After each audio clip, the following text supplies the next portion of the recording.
존경하는 동역자 여러분, 성도 여러분, 진심으로 존경하고 사랑합니다. 오늘 저는 이 말씀을 가지고 측량의 비밀, 이 에스겔서 42장 20절에 보면 측량의 목적이 뭐냐? 속된 것과 거룩한 것을 구별하는 것이다. 이 미드시라는 히브리 교리서에 보면 이 해석이 히브리어로 해석을 했는데, 나쁜 것은 제하고 좋은 것으로 거기에 채운다, 이런 해석으로 되어 있고, 미드시라는 교리서에도 그렇게 되어 있습니다. 그런데 실제 우리가 사용하는 히브리어에도 마찬가지입니다. 교체하는 겁니다. 나쁜 것은 제하고 좋은 것으로 채우기 위해서 측량을 한다는 겁니다. 측량이 뭐냐? 히브리어법으로 번역을 하면 측량이라는 말은 간격을 이제 재는 것을 말하는 겁니다. 이것을 미드라시에서는 뭐라고 쉽게 이해를 시켜주냐면, 이 한 번의 측량이 한 사람의 삶을 두고 하나님이 기간을 두고 사람을 성숙시키고 변화시키는 이 과정의 의미로 쓰여지고 있다고 합니다. 자, 그렇다면 오늘 이 성전의 측량을 우리가 하는 것을 보면서 이 측량이 뭐냐? 내 인생을 하나님이 기간을 두시고 진행하시면서 섭리하시면서 연단하시면서 나쁜 것은 제하시고 좋은 것으로 채워서 성숙한 하나님의 사람으로, 사람 살리는 사람으로 살게 하시고, 여러분의 입에서 나가는 것마다 살리는 역사가 있게 하시고, 오늘 그 역사가 있었기 때문에 우리 지구상에 복음이 전해졌고요. 지구상에 2만 족속이 있습니다. 나라 외에 그걸 족속이라고 합니다. 나라도 아니고 한 면 단위 정도도 안 되는 그런 이 한 구성한 이 집단을 족속이라고 성경은 표현합니다. 그런데 거기에 지금 15,000 족속이 성경 복음이 다 들어갔습니다. 땅끝까지 가야 되는데 앞으로도 5,000 족속 이상이 남아있다, 그렇게 학자들은 보고 있습니다. 그만큼 복음의 열정이 성경을 통해 전 세계로 확산되고 있고, 또 많이 확산되어 있는데 문제가 뭐냐? 그 은혜들을 소멸하는 추세로 가고 있다는 겁니다.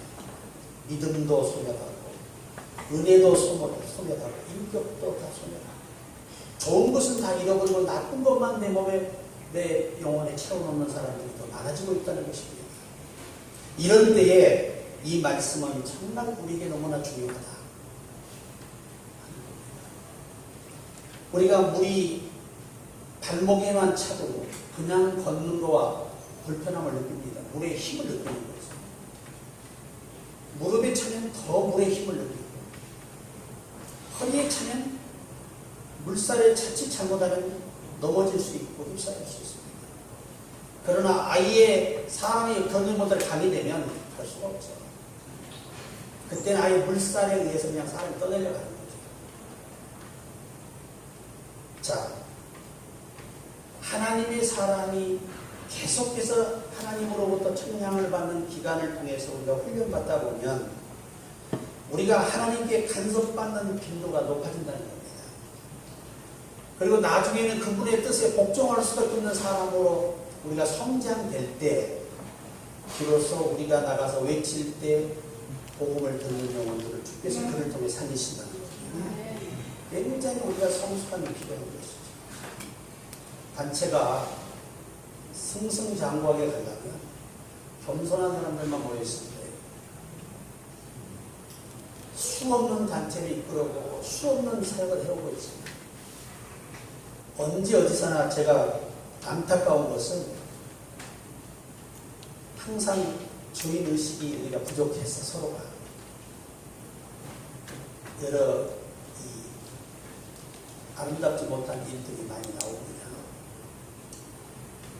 오늘 야곱을 보면 우리 야곱이 주는 이 의미, 이 어원에서 우리가 가장 적합하게 적용할 수 있는 게 야곱입니다. 야곱. 야곱이 이제 장자권을 얻게 됩니다. 자기의 의지가 아니라 하나님의 섭리였습니다. 그가 뺏은 거 아닙니다. 하나님이 그가 받도록 섭리하시고 역사하십니다. 우리는 단지 히브리어 단어만 알고 있기 때문에 빼앗는 자라 생각을 하지만 사실 여러분, 야곱은 빼앗은 적이 없습니다. 자기가 원해서 장자권 받은 거예요.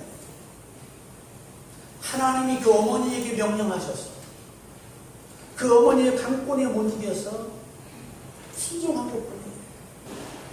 근데 그로 인해서 가정에 어마어마한 돌아가 일어났죠. 에서가 가만히 있을 사람이 아니거든요. 죽입니다. 반드시 죽입니다. 그 자식을 자라는 어머니가 그를 살리기 위해서 자기 남편 죽고 또 이 아들이 죽게 될 것이 뻔한 것이기 때문에 피신을 시킨 겁니다. 그래 야곱이 거기서 이 장자권을 받는 축복은 오늘 신약에서 말하는 그리스도를 얻는 것입니다. 최고의 축복이죠. 두 번째 그가 어디서 청량을 받느냐? 그게 바로 야곱각입니다. 우리는 대부분 씨름하는 기도하라고 가르치지만 씨름하는 기도하면 장애인입니다. 그렇게 하지 않아도 이미 하나님은 그에게 장자권을 주셨고 그를 통해서 언약을 이루실 것이 약속되어 있는 겁니다. 사람은 부족해서 인간의 의지로 모든 걸 이겨보려고 하지만은 그게 바로 아직 그 속에 하나님의 것으로 가득 채워지지 않은 것이 원인이었다는 겁니다. 결코 그의 모습이 하나님을 기쁘시게 하는 모습이 아니었죠. 그는 영원히 씻을 수 없는 장애를 입게 됩니다. 인간의 의지가 하나님에게 도전하는 것은 그 말로가 비참한 거예요. 여러분들이 사람의 머리 의지 내세우지 말고 그분의 뜻을 무조건 기다려서 순종하시기를 바랍니다.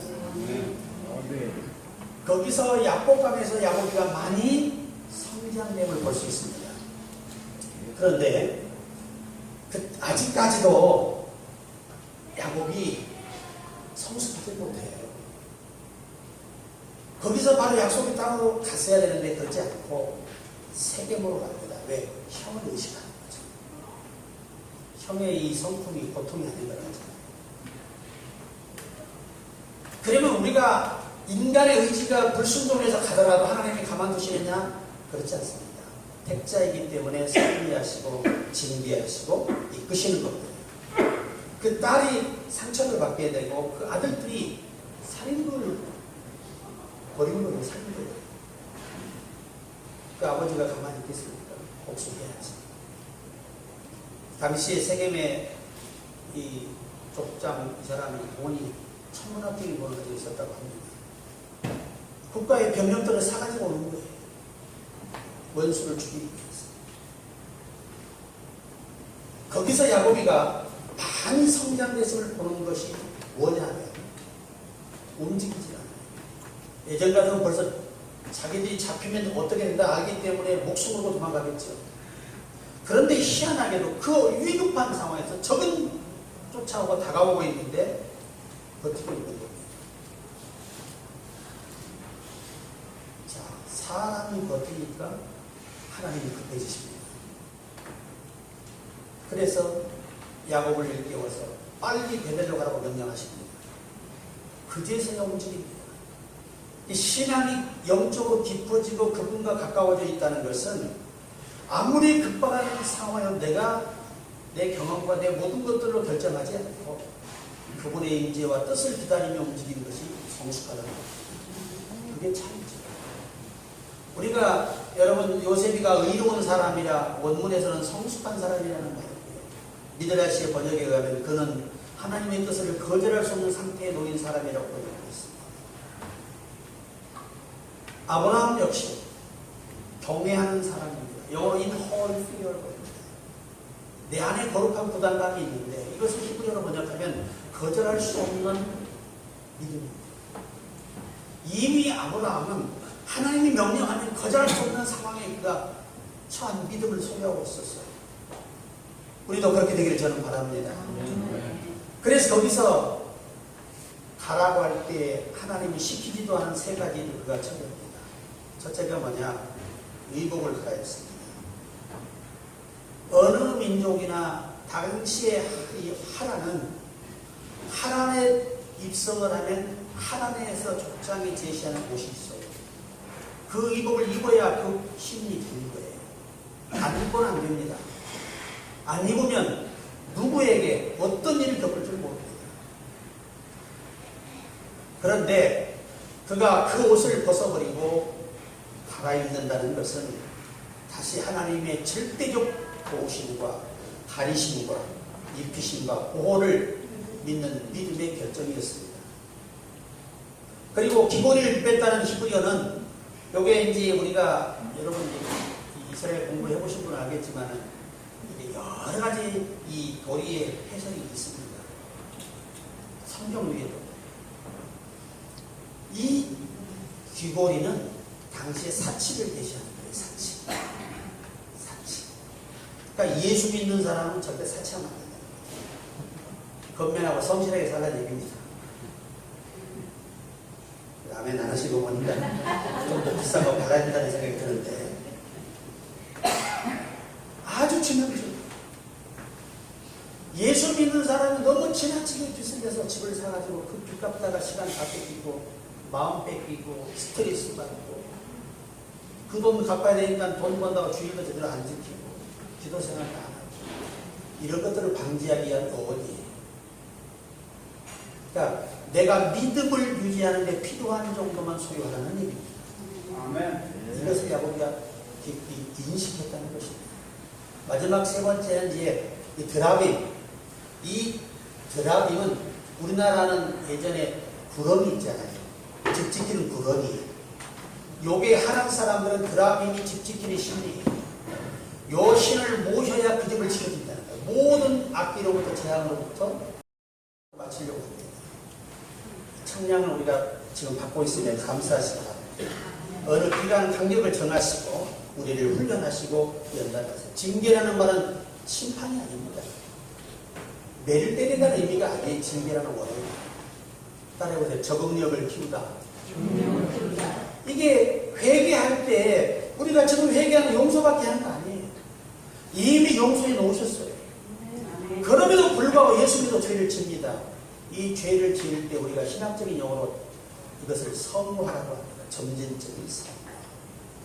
하나님이 그를 구비해서 건져내시기 위해서 어려움을 주신다는 겁니다. 그래서 베드로는 말하기를 고난을 받음으로 죄를 그쳤습니다. 그러니까 사람이 바뀌려면 많이 맞아야 돼요. 저처럼 많이 맞다 보면 정신이 바짝 듭니다.